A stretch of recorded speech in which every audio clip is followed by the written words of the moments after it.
नमस्कार दोस्तों, आप सभी लोगों का ज्ञान एकेडमी में स्वागत है। दोस्तों, हमारा जो टॉपिक चल रहा है उस टॉपिक का नाम है क्लासिफिकेशन। और लास्ट क्लास के अंदर हमने इस टॉपिक के अंदर डिस्कस किया था इसके टाइप 2 लेटर्स या अल्फाबेट क्लासिफिकेशन को, जिसे हमने बहुत ही अच्छी तरीके से समझ लिया था। और आज की क्लास में हम डिस्कस करेंगे उन्हीं के आगे के कुछ और टाइप्स को। तो आप सभी लोग वीडियो के एंड तक बने रहे। और जो टाइप्स आज मैं आप लोगों के सामने डिस्कस करने जा रहा हूं बहुत ही इंटरेस्टिंग टाइप भी है। तो आइए टाइम को वेस्ट ना करते हुए बढ़ते हम अपने सेशन को। तो आप सभी लोग हेडिंग दें टाइप थर्ड की, टाइप थर्ड। और टाइप थर्ड है आपका words classification. Words classification, words classification का मतलब होता है शब्दों पर आधारित प्रश्न। अब देखिए, जब हम बात करते हैं इस टाइप की तो सबसे पहले आप लोगों को यहां पर यह पता होना चाहिए कि आखिरकार इस टाइप के अंदर आपसे किस प्रकार के क्वेश्चन पूछे जाते हैं। बेसिकली इस टाइप के अंदर होगा क्या कि आप लोगों को 4 वर्ड्स दिए गए होंगे और उन 4 वर्ड्स में से आपको यह बताना होता है कि ऐसा कौन सा वर्ड है जो कि अन्य तीनों से डिफरेंट है, और जो वर्ड अन्य तीनों से डिफरेंट होगा वही आपका क्या होगा, आंसर होगा। तो आइए अब हम इस टाइप को यहां पर समझेंगे कुछ एग्जांपल्स के माध्यम से, ताकि इस टाइप को और ज्यादा अच्छे तरीके से समझा जा सके। इससे पहले अगर मैं बात करूं इस टाइप की, तो देखिए आप लोगों को जानकारी होनी चाहिए स्टेट और उनके कैपिटल्स की, कंट्री और उनकी कैपिटल्स की, कंट्री और उनकी क्या करेंसी है। मींस आप लोगों को इस प्रकार से इन पॉइंट्स की जानकारी होनी चाहिए। यदि आप ये वीडियो देखना चाहते हैं तो एनालॉजी के अंदर मैंने आप लोगों को वहां पर ये सभी पॉइंट्स बताए भी एक बार कि आपको किन किन पॉइंट्स पर ध्यान रखना है। तो इसलिए आप लोग जाकर एनालॉजी वाले टॉपिक को देख सकते हैं। मैं यहां पर आप लोगों को लेकर चलता हूं सीधे एग्जाम्पल्स की ओर। तो देखिए, जैसे अगर मैं बात करूं इसके अंदर एग्जाम्पल की, तो आप लोगों के सामने लिखा हुआ है बैडमिंटन,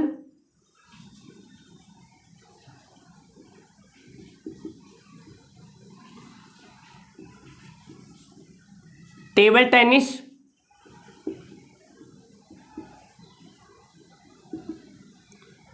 सी ऑप्शन पर लिखा है cricket,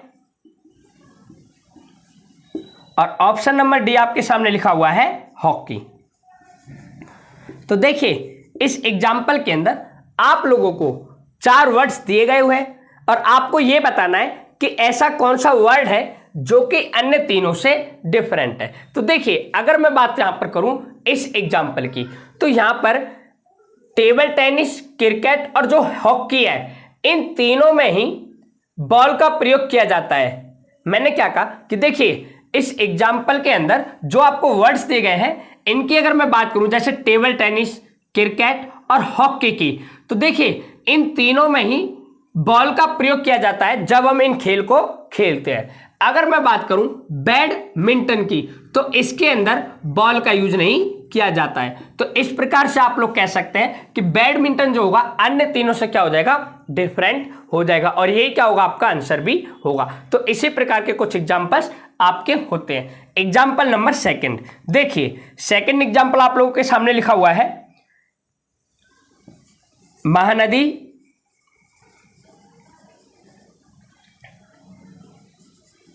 Mahanadi. Option number B में लिखा हुआ है कृष्णा, सी में लिखा हुआ है ताप्ती, और ऑप्शन नंबर डी में लिखा हुआ है गोदावरी। देखिए, अब आप लोगों के सामने यहां पर 4 वर्ड्स लिखे हुए हैं, महानदी, कृष्णा, ताप्ती और गोदावरी। आपको बताना है ऐसा कौन सा वर्ड है या ऐसी कौन सी नदी है जो कि अन्य तीनों से क्या है, डिफरेंट है। तो देखिए एक बार आप लोग, अगर मैं बात करूं महानदी, कृष्णा और गोदावरी की, महानदी, कृष्णा और गोदावरी की, तो अगर आपने ज्योग्राफी के अंदर पढ़ा होगा तो देखिए ये जो नदियां होती हैं आपकी वेस्ट टू ईस्ट बहती हैं, वेस्ट टू ईस्ट मूव करती हैं। पहली बात तो ये, और दूसरा इन सभी नदियों में डेल्टा का निर्माण भी होता है। और यहीं अगर मैं बात करूं किसकी, ताप्ती नदी की, तो ये जो नदी आपकी ईस्ट टू वेस्ट बहती है। और दूसरी बात, ताप्ती जो नदी है इसके अंदर डेल्टा का निर्माण नहीं होता है। तो इस प्रकार से हम ये कहेंगे कि जो ऑप्शन नंबर सी यानी ताप्ती नदी है वो अन्य तीनों से क्या हो जाएगी, आपकी डिफरेंट हो जाएगी, और यही क्या होगा, आपका आंसर भी होगा। For your more kind information, एक बात और मैं आप लोगों को यहां पर बता दूं कि देखिए एक नदी और है नर्मदा नदी। कौन सी? नर्मदा नदी। आप लोग इस नदी के बारे में और जाने, क्योंकि देखिए ये नदी आप लोगों से कई बार पूछी गई एग्जाम्स के अंदर कि ये जो नदी है नर्मदा नदी, ये भी आप लोगों की ईस्ट टू वेस्ट बहती है, और ऊपर से इस नदी के अंदर भी डेल्टा का निर्माण नहीं होता है, डेल्टा का निर्माण नहीं होता है। तो इस प्रकार से आशा करता हूं कि आप लोगों को ये दोनों एग्जाम्पल बहुत ही अच्छी तरीके से समझ में आए होंगे। अब हम देखेंगे नेक्स्ट एग्जाम्पल को। देखिए मैं यहां पर आप लोगों के सामने 2 से 4 एग्जाम्पल लिखने जा रहा हूं, देन आप लोग एक बार उसको करने की कोशिश करें, फिर मैं आपको बताता हूं कि हम किस प्रकार से उन क्वेश्चंस को करेंगे। तो आप लोगों के सामने यहां पर एग्जाम्पल लिखे हुए हैं, ऑप्शन नंबर ए, बी, सी और डी। देखिए जैसे लिखा हुआ है रेडियम, यूरेनियम, सोडियम, और ऑप्शन नंबर डी में लिखा हुआ है थोरियम। नेक्स्ट एग्जाम्पल है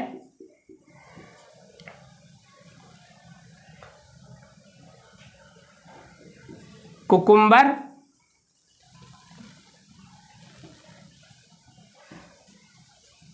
मैंगो,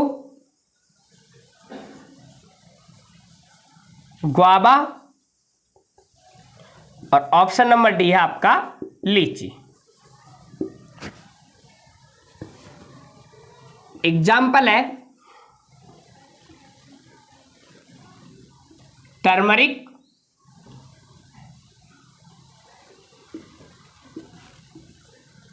जिंजर, पोटैटो और कैरेट। देखिए नेक्स्ट एग्जाम्पल है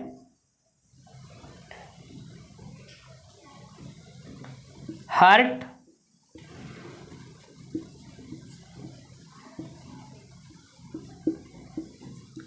किडनी, ईयर और आई।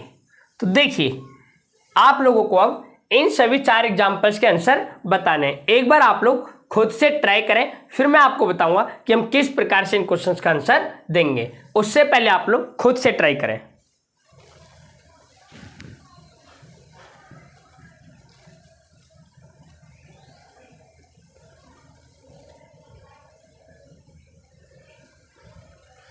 देखिए अगर मैं बात करूं एग्जाम्पल नंबर 1 की, तो देखिए यहां पर क्या लिखा हुआ है, रेडियम, यूरेनियम, सोडियम और थोरियम। क्या लिखे हुए हैं, 4 वर्ड्स दिए गए हैं आप लोगों को, रेडियम, यूरेनियम, सोडियम और थोरियम। और आप लोग जानते होंगे कि अगर मैं बात करूं रेडियम, यूरेनियम और थोरियम की, तो ये तीनों ही क्या है, रेडियो एक्टिव एलिमेंट है, रेडियो एक्टिव एलिमेंट है। लेकिन जो आपका सोडियम है यह आपका रेडियो एक्टिव एलिमेंट नहीं है। तो इस प्रकार से आपका जो ऑड वन आउट हो जाएगा, कौन सा हो जाएगा, ऑप्शन नंबर सी यानी सोडियम हो जाएगा, और वही आपका आंसर भी होगा। देखेंगे नेक्स्ट एग्जाम्पल को। देखिए नेक्स्ट एग्जाम्पल में लिखा हुआ है कुकुम्बर, कुकुम्बर यानी कि खीरा, मैंगो यानी कि आम, ग्वाबा यानी कि अमरूद, और लीची यानी कि लीची। तो देखिए अगर मैं बात करूं इस एग्जाम्पल की, तो यहां पर क्या दिया गया है, कुकुम्बर, मैंगो, ग्वाबा और लीची।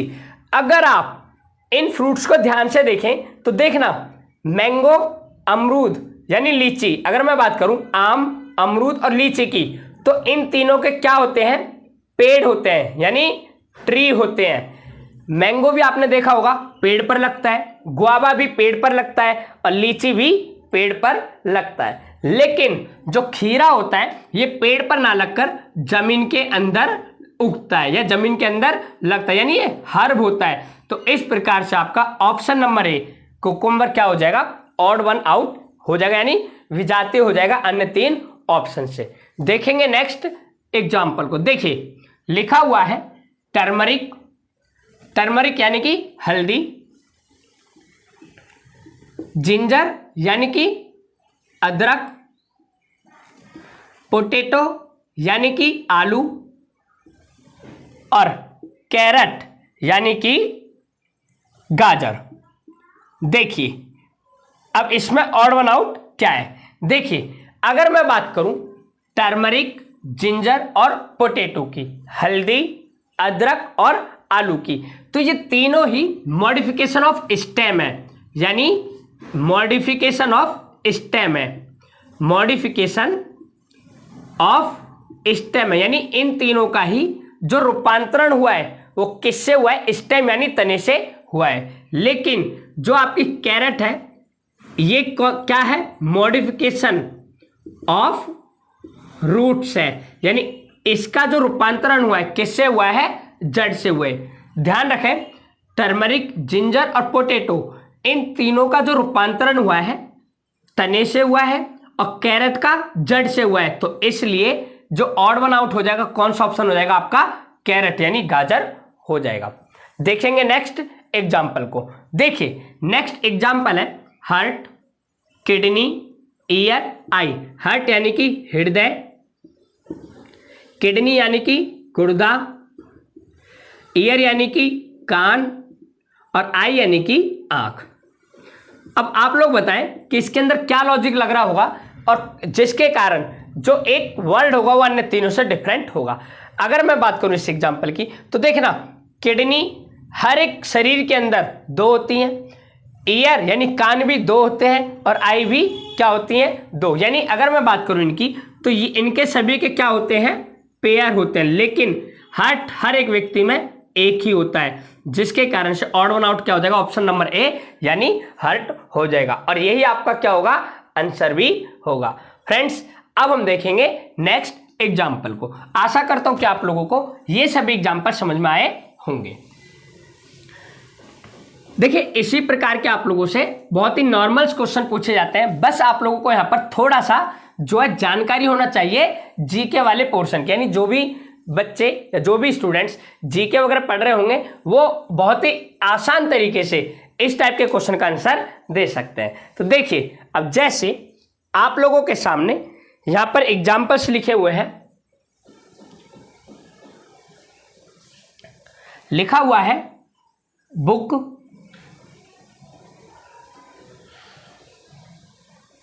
पेन, पेंसिल और ऑप्शन नंबर डी में लिखा हुआ है wax colour, wax colour. Next example है सिस्टर, डॉटर,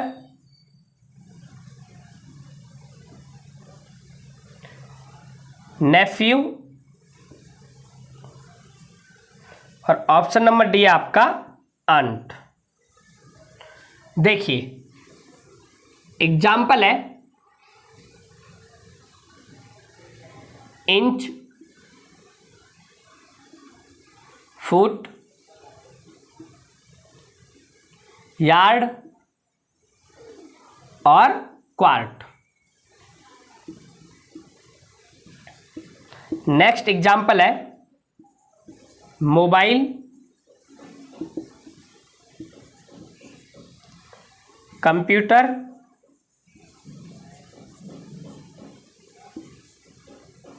फाउंटेन पेन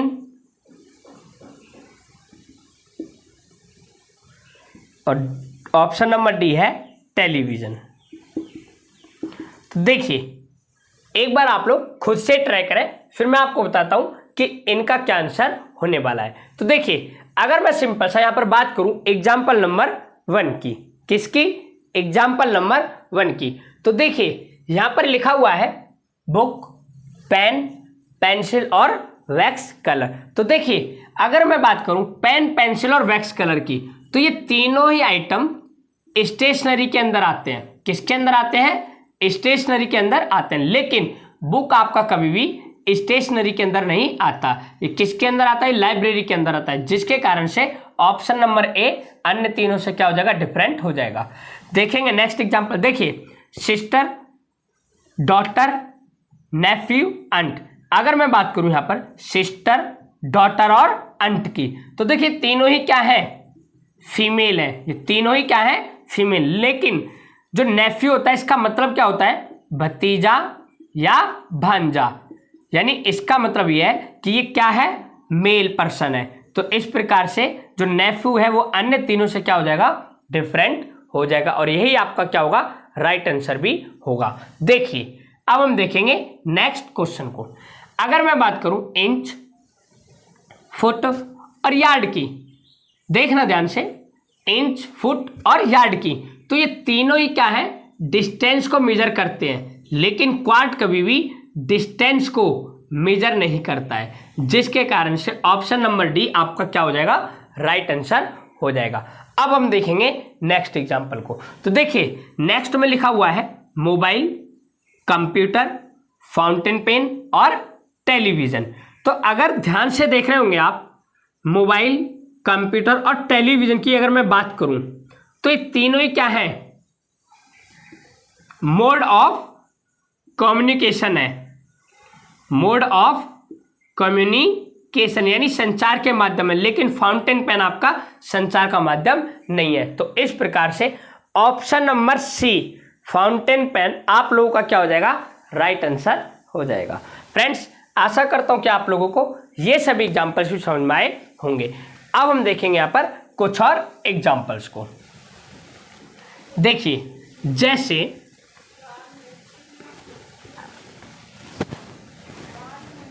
आप लोगों के सामने यहां पर लिखा हुआ है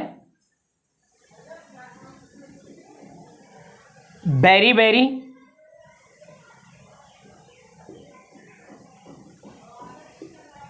बी ऑप्शन में लिखा हुआ है गोइट्रे, सी में लिखा हुआ है रिकेट्स और ऑप्शन नंबर डी में लिखा हुआ है नाइट ब्लाइंडनेस। Night blindness. देखिए नेक्स्ट एग्जांपल है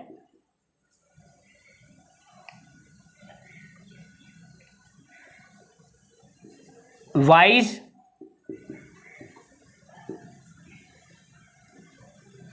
जेंटल, ऑनेस्ट और रूड।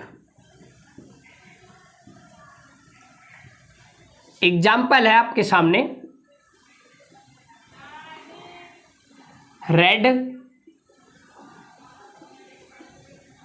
ब्लू, ग्रीन और वॉयलेट। एग्जाम्पल लिखा हुआ है आप लोगों के सामने एक्सरे, रेडियो,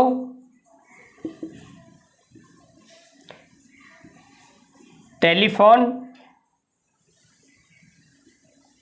और कंप्यूटर। देखिए आपको इनके आंसर देने हैं, एक बार खुद से ट्राई करें कि इनके क्या आंसर होने वाले हैं। देखिए अगर यहां पर मैं बात करूं एग्जाम्पल 1 की, जिसमें लिखा हुआ है बेरी बेरी, गोइट्रे, रिकेट्स और नाइट ब्लाइंडनेस, तो देखिए जैसे जो आपकी ये सभी क्या है, इतना तो पता ही होगा आप लोगों को कि ये सभी क्या है, एक प्रकार की डिजीज है। अगर मैं बात करूं बेरी बेरी, रिकेट्स और नाइट ब्लाइंडनेस की, तो ये जो तीनों बीमारियां हैं किसकी कमी से होती हैं? विटामिन की कमी से होती हैं। किसकी कमी से होती हैं? विटामिन की कमी से होती हैं। लेकिन गोइट्रे जो है वो आप लोगों की होती है मिनरल्स यानी आयोडीन की कमी से, मिनरल्स यानी आयोडीन की कमी से। तो जिस कारण से ऑप्शन नंबर बी जो है आपका क्या हो जाएगा, राइट आंसर हो जाएगा। देखेंगे नेक्स्ट एग्जांपल को। देखिए लिखा हुआ है वाइस, जेंटल, ऑनेस्ट और र्यूड। तो देखिए वाइस, जेंटल और ऑनेस्ट ये तीनों ही किसी पर्सन की पॉजिटिव प्रॉपर्टी है। ये क्या है, किसी पर्सन की पॉजिटिव प्रॉपर्टी है, यानी उसकी पॉजिटिविटी को दिखाते हैं। अगर मैं बात करूं र्यूड की, तो र्यूड क्या है, उसकी नेगेटिव प्रॉपर्टी। तो इस प्रकार से ऑप्शन नंबर डी आपका राइट आंसर हो जाएगा। देखिए नेक्स्ट एग्जांपल में लिखा हुआ है रेड, ब्लू, ग्रीन और वॉयलेट। तो आप लोग जानते होंगे रेड, ब्लू, ग्रीन ये तीनों क्या है, प्राइमरी कलर्स है। क्या है, प्राइमरी कलर्स। लेकिन आपका वॉयलेट प्राइमरी कलर्स के अंदर नहीं आता, जिसके कारण ऑप्शन नंबर जो डी आपका राइट आंसर हो जाएगा। देखिए नेक्स्ट एग्जांपल लिखा हुआ है एक्सरे, रेडियो, टेलीफोन और कंप्यूटर।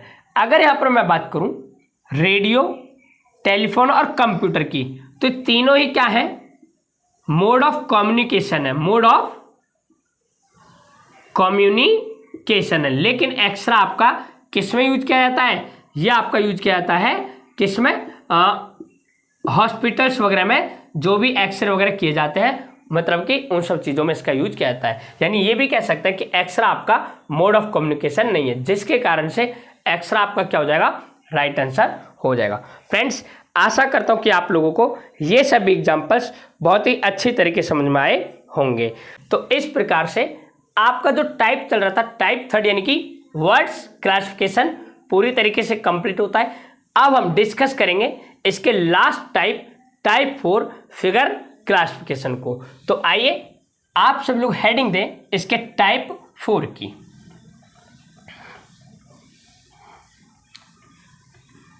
देखिए फ्रेंड्स आप सब लोग हेडिंग दें इसके टाइप 4 की, टाइप 4। और टाइप 4 है आपका फिगर क्लासिफिकेशन, फिगर क्लासिफिकेशन यानी आकृतियों पर आधारित प्रश्न। और देखिए जब हम बात करते हैं फिगर की, तो इसके अंदर आप लोगों को 4 फिगर दी गई होंगी। तो आपको यह बताना होता है कि उन 4 में से कौन सी ऐसी फिगर है जो कि अन्य तीनों से डिफरेंट है, और वही आपका क्या होगा, आंसर होगा। तो इसे समझेंगे हम कुछ एग्जांपल्स के माध्यम से। जैसे एग्जांपल आप लोगों के सामने टी, कैपिटल एल, कैपिटल के और ऑप्शन नंबर डी में लिखा हुआ है कैपिटल वी। तो देखिए आपको बताना है कि इनमें कौन सा ऐसा ऑप्शन है जो कि अन्य तीनों से डिफरेंट है। तो देखिए अगर मैं बात करूं इस एग्जांपल की, तो इसमें capital T, capital L, capital के और कैपिटल वी आप लोगों को ये लेटर्स दिए गए हैं। तो देखिए कैपिटल जो टी है इसे कितनी लाइंस के द्वारा बनाया गया है, 2 लाइंस के द्वारा बनाया गया, यानी capital T is made by 2 lines. अगर मैं बात करूं कैपिटल एल की, तो इसे भी बनाया जाता है 2 लाइंस के द्वारा। अगर मैं बात करूं कैपिटल के की, तो इसे बनाया जाता है 3 लाइंस के द्वारा, और कैपिटल वी आपका बनाया जाता है 2 लाइंस के द्वारा। तो इस प्रकार से आपने क्या देखा, टी, एल और वी 2 लाइंस के द्वारा बनाए जा रहे हैं, लेकिन के को बनाने के लिए 3 लाइंस की जरूरत पड़ रही है। तो इस प्रकार से आपका जो के है वो क्या हो जाएगा, ऑड वन आउट हो जाएगा।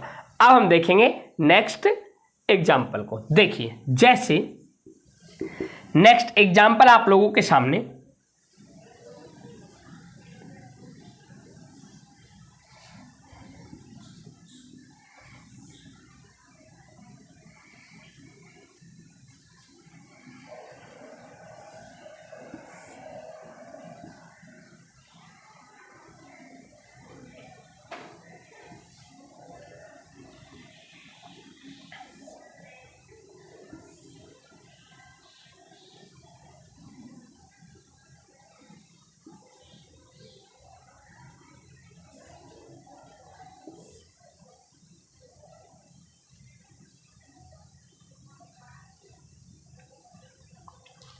देखिए फ्रेंड्स, आप लोगों के सामने यहाँ पर एक एग्जाम्पल दिया गया है और आपको ये बताना है कि इसमें से कौन सा ऑड वन आउट है। तो देखिए, इसके लिए मैं आप लोगों को थोड़ा सा बेसिक है उससे बता देता हूँ कि देखिए, जब भी आप लोगों को कोई भी ऐसी फिगर दी गई हो, जब भी आप लोगों को कोई भी इस प्रकार की फिगर दी गई हो जिसके अंदर एक से ज्यादा सिंबल्स का यूज किया गया हो, जैसे यहाँ पर देखिए, एक तो इस डॉट का यूज किया गया है और दूसरा इस एरो का यूज किया गया है। तो मैंने क्या कहा कि जब भी इस टाइप की फिगर हो जिसके अंदर एक से ज्यादा फिगर्स यानी एक से ज्यादा सिंबल्स का यूज किया गया हो, तो ऐसे केस में आप लोग क्या करें, किसी एक टाइम में केवल एक ही सिंबल को लें, या तो आप इस डार्क बॉडी को लें या फिर आप इस एरो को लो। और फिर क्या करें कि देखो, अगर मान लो आप इस डार्क बॉडी को लेते हैं तो आप इसका मूवमेंट कराएं एरो की ओर। यदि आप इस एरो को लेते हैं तो इस एरो का मूवमेंट कराएं इस डार्क बॉडी की ओर। तो इस प्रकार से आप लोगों को इस टाइप के क्वेश्चन को सॉल्व करना है। तो देखिए, जैसे अगर मैं बात करूं इस एग्जांपल की, तो देखना ध्यान से कि मैं यहां पर चल रहा हूं डार्क बॉडी टू एरो। कैसे चल रहा हूं? Dark body to arrow. और आपको यह देखना है कि डार्क बॉडी को एरो तक ले आने के लिए कितना मूवमेंट कराना होगा। तो देखिए, इससे पहले आप लोग यहां पर देखें, आप लोग जानते हैं कि आपकी मेन 4 डायरेक्शंस होती हैं, नॉर्थ, साउथ, ईस्ट और वेस्ट। और सब डायरेक्शंस होती हैं north east, south east, south west और नॉर्थ वेस्ट। अब देखना, अगर मैं इस डॉट की बात करूं, ये भी कहां पे है? इस डायरेक्शन में है। और इसे कहां ले आ रहे हैं? इस एरो की ओर ले आ रहे हैं, यानी एरो कहां पर है? साउथ में। तो आप लोग जानते हैं ईस्ट से साउथ जाने के लिए 90 डिग्री टर्न लेना होगा, और वो भी कैसा? क्लॉकवाइज या फिर एंटी क्लॉकवाइज।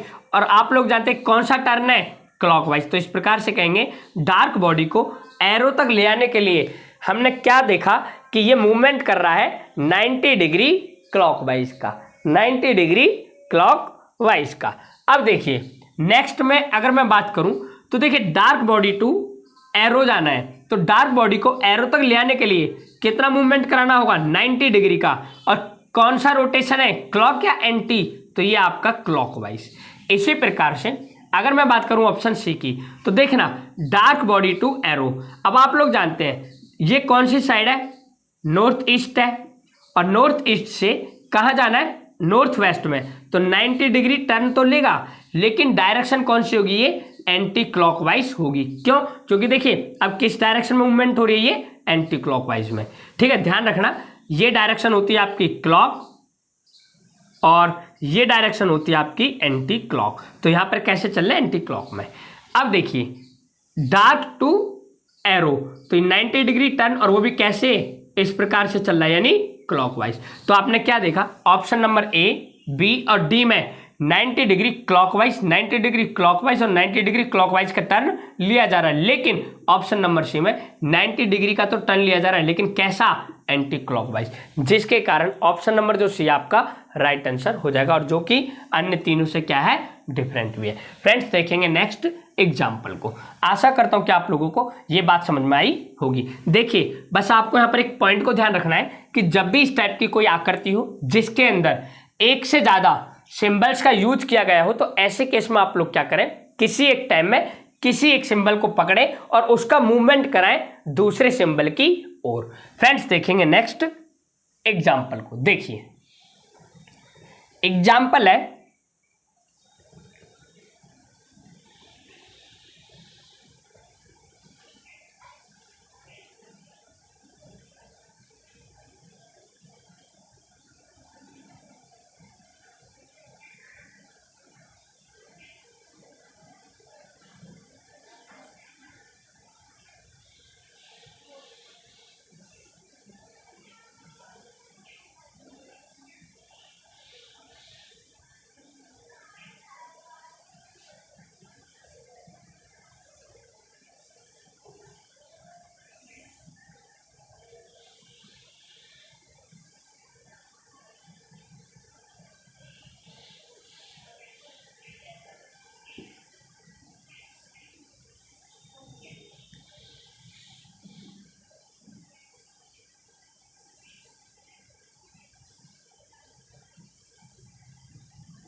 फ्रेंड्स देखिए, आप तब तक इस एग्जाम्पल को सॉल्व करें, मैं यहाँ पर आप लोगों के सामने एक एग्जाम्पल और दे रहा हूँ।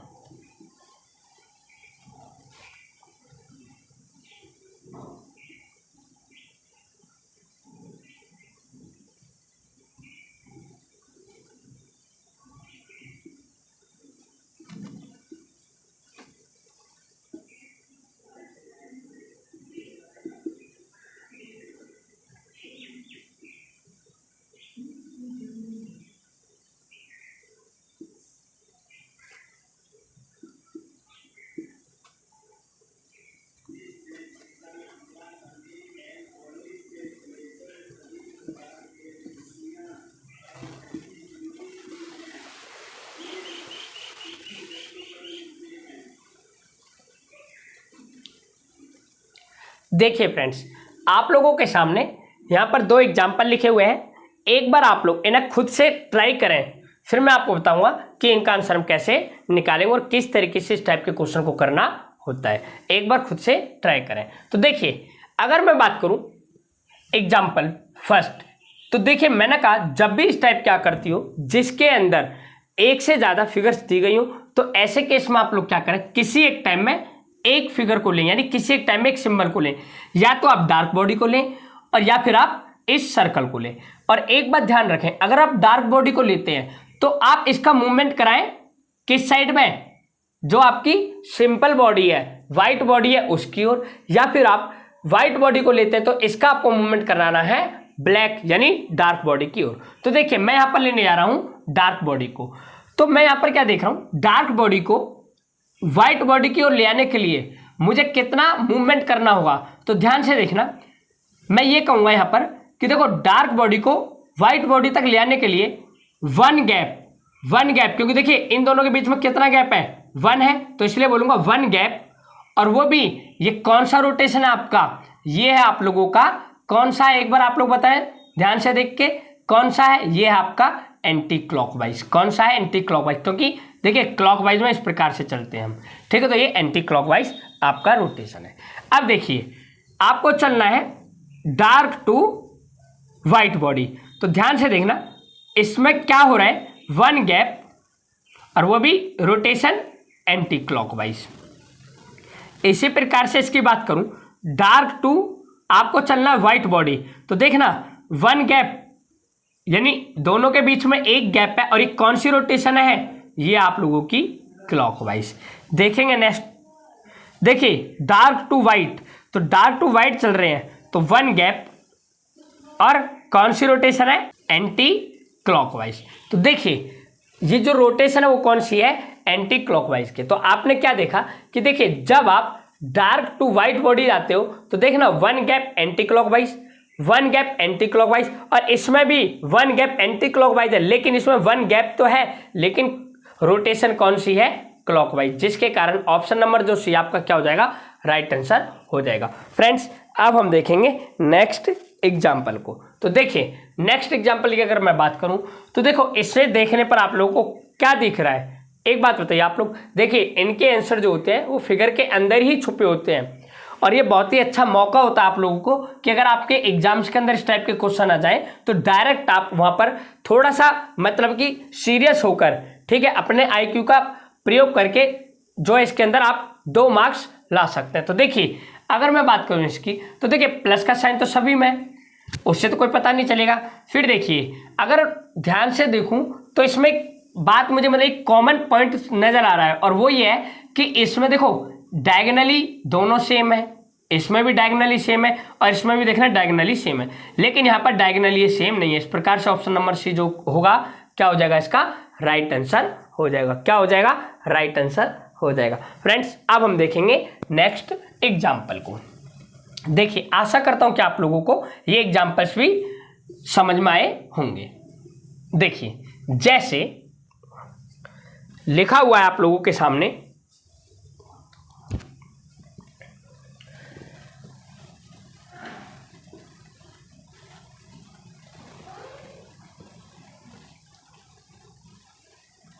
देखिए थोड़ा सा मुझे टाइम लगेगा फिगरों को बनाने में, ठीक है, तब तक आप लोग इनको करने की कोशिश करें कि हम किस प्रकार से करेंगे।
देखिए आप लोगों के सामने यहाँ पर दो एग्जाम्पल हैं, इनका आप लोग आंसर देने की कोशिश करें। देखिए अगर मैं बात करूं इस एग्जाम्पल की, तो यहाँ पर आपको दो लीफ दिख रही होंगी, एक ऐसी लीफ जो कि प्योर वाइट है और एक ऐसी लीफ जिसके अंदर की डॉट्स है। और मैंने आपको कहा जब भी दो फिगर दिए गए हो तो आप लोग क्या करें, किसी एक टाइम में एक फिगर को लें। तो देखिए मान लो मैं यहाँ पर लेता हूँ व्हाइट लीफ को, और आपको व्हाइट लीफ का मूवमेंट कराना है डॉट लीफ की ओर। तो देखिए अभी ये किस साइड में है, नॉर्थ, और ये कहाँ पर है, ईस्ट। इसका मतलब इधर से इधर जाने के लिए 90 डिग्री और वो भी क्लॉकवाइज टर्न लेनी होगी। ठीक इसी प्रकार से ध्यान से देखना कि देखो और मैं कैसे चल रहा हूँ, इस बात को भी ध्यान रखना। मैं वाइट टू कहाँ चल रहा हूँ, वाइट से जो है डॉट की तरफ चल रहा हूँ। तो इसी प्रकार से अगर मैं बात करूँ इसकी, तो देखना ध्यान से, ये क्या है वाइट, और वाइट से मुझे चलना है डॉट की ओर। तो ये क्या है 90 डिग्री टर्न तो ले रहा है लेकिन एंटी क्लॉकवाइज, क्योंकि आपकी रोटेशन है एंटी क्लॉकवाइज। अब देखिए वाइट टू डॉट, तो देखिए 90 डिग्री टर्न, और कौन सा क्लॉकवाइज, कौन सा क्लॉकवाइज, क्योंकि देखिए ये क्लॉकवाइज होता है। इसी प्रकार से वाइट टू डॉट, तो देखिए 90 डिग्री टर्न ले रहा है लेकिन कैसा है ये टर्न, एंटी क्लॉकवाइज। कैसा है, एंटी क्लॉकवाइज। तो देखिए आपने क्या देखा कि जब हमने इसको सॉल्व किया, वाइट टू डॉट जा रहे हैं, ध्यान रखना वाइट टू डॉट लीफ की ओर जा रहे हैं, तो नॉर्थ से ईस्ट में गए 90 डिग्री क्लॉकवाइज। फिर हम, ये आपकी डायरेक्शन होती है नॉर्थ ईस्ट और ये है नॉर्थ वेस्ट, नॉर्थ ईस्ट से नॉर्थ वेस्ट जाने के लिए 90 डिग्री एंटी क्लॉकवाइज। इसी प्रकार से यहाँ नॉर्थ, ये आपकी कौन सी डायरेक्शन है, ये है साउथ ईस्ट और ये है साउथ वेस्ट। तो जब आप जाएंगे तो 90 डिग्री क्लॉकवाइज और यहाँ पर 90 डिग्री एंटी क्लॉकवाइज। तो आपने क्या देखा, देखना 90 degree clockwise, 90 degree anti clockwise, 90 degree clock और 90 डिग्री एंटी क्लॉक। यानी एक मिनट देखना ध्यान से कि आप क्या देख पा रहे हैं। देखो यहाँ पे भी 90 डिग्री क्लॉकवाइज है, यहाँ पे भी 90 डिग्री क्लॉकवाइज है, यहाँ 90 डिग्री एंटी क्लॉकवाइज है और यहाँ पर क्या है 90 डिग्री एंटी क्लॉकवाइज है। तो देखिए आपने क्या देखा, जब इस प्रकार से आंसर निकाला तो आपने पाया कि यहाँ पर दो तो ऑप्शन ऐसे हैं जिसमें 90 डिग्री क्लॉकवाइज है और दो ऐसे ऑप्शन है जिसके अंदर 90 डिग्री एंटी क्लॉकवाइज है। यानी हम इस मेथड से ये नहीं बता सकते कि इसके अंदर कौन सा ऑड होने वाला है। तो ध्यान रखना जब भी हम डायरेक्शंस के हिसाब से ऑड को फाइंड ना कर पाए तो ऐसे केस में आप लोग क्या करें कि ये देखें कि अप डाउन वाले केस में यानी इनका जो फेस है वो किस डायरेक्शन में है। तो देखिए अगर मैं बात करूं ऑप्शन ए में तो लगभग दोनों का फेस अपसाइड डायरेक्शन में है, ये भी अपसाइड डायरेक्शन में है और ये भी कहाँ है अपसाइड डायरेक्शन में।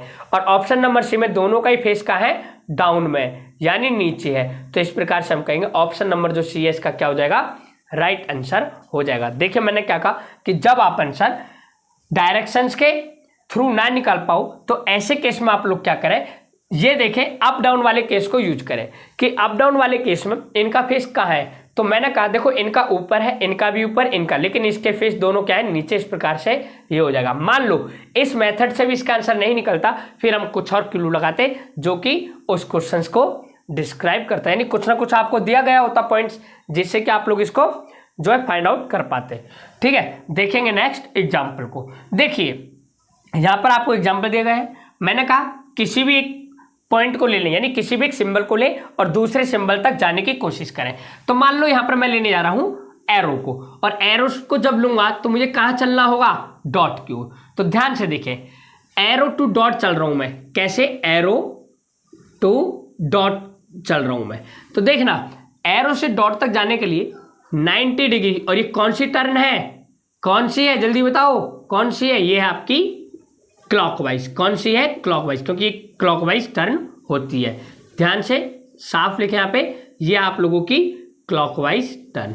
ठीक है, अब देखिए जब हम इधर से जाएंगे, यानी ये आपकी वेस्ट और ये नॉर्थ, तो देखना 90 डिग्री, और कौन सी टर्न है, क्लॉकवाइज। इसी प्रकार से जब हम इधर से यहाँ जाएंगे तो देखना एरो टू डॉट, तो ये 90 डिग्री और वो भी क्लॉकवाइज टर्न। और अब यहाँ पर देखें ये कौन सी है, एरो टू डॉट, एरो से डॉट ही तो चल रहे हैं, देखो एरो टू डॉट, तो 90 डिग्री तो है, लेकिन ये टर्न कौन सी है आपकी, एंटी क्लॉकवाइज। तो आपने यहाँ पर क्या देखा कि देखो 90 degree clockwise, 90 degree clockwise, 90 degree clockwise, यानी इन तीनों में एक ही लॉजिक यूज हो रहा है 90 डिग्री क्लॉकवाइज का। लेकिन ऑप्शन नंबर डी में ऐसा यूज नहीं, क्योंकि 90 डिग्री तो है लेकिन रोटेशन क्या है, अलग है, जिसके कारण से ये अन्य तीनों ऑप्शन से क्या हो जाएगा, डिफरेंट हो जाएगा, और यही आपका क्या होगा, आंसर भी होगा। फ्रेंड्स अब हम देखेंगे कुछ और एग्जाम्पल्स को। देखिए जैसे आप लोगों के सामने यहां पर एग्जाम्पल है,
देखिए फ्रेंड्स आप लोगों के सामने एग्जाम्पल लिखा हुआ है, एक बार आप लोग इसे सॉल्व करने की कोशिश करें।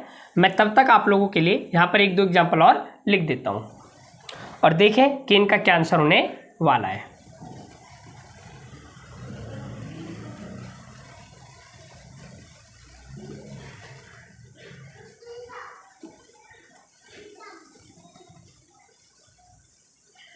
बहुत ही इजी क्वेश्चंस होते हैं, बस आप लोगों को देखिए यहाँ पर बस पैटर्न बताया जा रहा है कि किस प्रकार से आप लोग इन क्वेश्चंस को अटेंड करेंगे, ताकि जब आप इन क्वेश्चंस को वहाँ पर सॉल्व करें तो आपको ऐसा ना लगे कि हमें ये क्वेश्चंस आते ही नहीं है। ठीक है, इस प्रकार से मैं आप लोगों को यहाँ पर कुछ एग्जाम्पल्स करा रहा हूँ।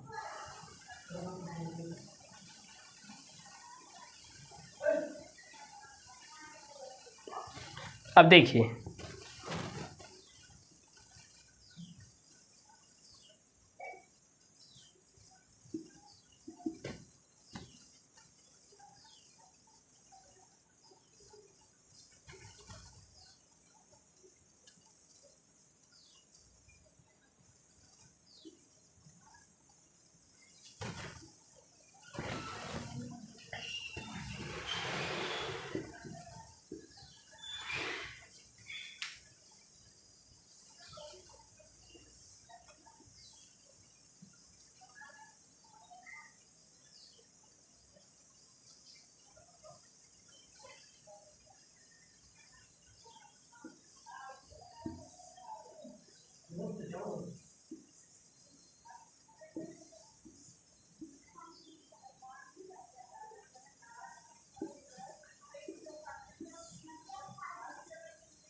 देखिए आप लोगों के सामने यहाँ पर 3 एग्जाम्पल्स हैं और आपको इनके आंसर देना है। एक बार आप लोग खुद से ट्राई करें, फिर मैं आपको बताऊंगा कि हम किस प्रकार से इन क्वेश्चंस को करेंगे। देखिए फ्रेंड्स अगर मैं बात करूं फर्स्ट एग्जाम्पल की, तो देखिए ऑप्शन नंबर ए में जो डायग्राम है और इनके अंदर जो डायग्राम है, हम इन डायग्राम से तो ये नहीं बता सकते कि इनका आंसर क्या होगा, लेकिन हमें देखना होगा इनके डॉट्स को। तो देखिए अगर मैं देखूं व्हाइट डॉट को, सिंपल अभी व्हाइट डॉट को, तो देखना यहाँ पर व्हाइट डॉट कितनी है 2, यहाँ पे 4, यहाँ पर 2 और फिर यहाँ पर 4। यानी हमने क्या देखा कि देखो व्हाइट डॉट 2 ऑप्शन में तो 2 बार है और 2 ऐसे ऑप्शन है जिनमें 4 बार है, तो हम ये नहीं बता सकते क्या डिफरेंट है। अगर मैं बात करूं ब्लैक की तो देखना 2 इसमें भी 2 डॉट्स है और इसमें भी, लेकिन इसमें कितनी है 4। इस प्रकार से आपका आंसर हो जाएगा ऑप्शन नंबर सी।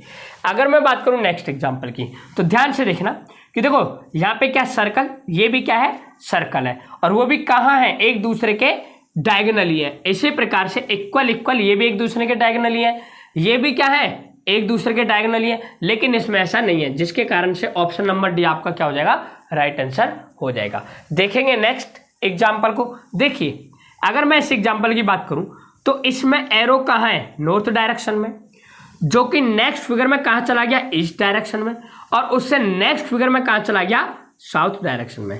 तो मेरा कहने का ये मतलब है कि जब आपने इस फिगर को देखा तो देखना नॉर्थ डायरेक्शन, नॉर्थ के बाद ईस्ट में और ईस्ट के बाद साउथ, तो साउथ के बाद कौन सी डायरेक्शन में जाना था ये एरो वेस्ट में, लेकिन यहाँ पर ये वेस्ट में ना जाकर कहाँ पर है ईस्ट में, तो इसके कारण से क्या हो जाएगा आपका ऑप्शन नंबर जो डी होगा इन सभी से क्या हो जाएगा डिफरेंट हो जाएगा। तो फ्रेंड्स इस प्रकार से आपका जो टॉपिक चल रहा था क्लासिफिकेशन आज की क्लास में पूरी तरीके से कंप्लीट होता है। आप सभी लोगों को कैसा लगा प्लीज कमेंट कर एक बार जरूर बताएं। मिलेंगे फिर हम एक नए सेशन के साथ, तब तक के लिए thank you, bye and take care.